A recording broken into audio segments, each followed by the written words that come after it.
Come harvest herbs with me from my balcony gardens.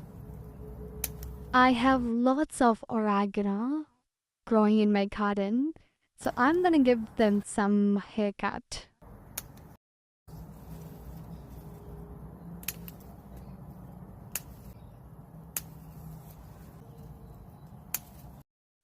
And I think that's enough. I have some cilantro as well, so I'm gonna cut some from the side.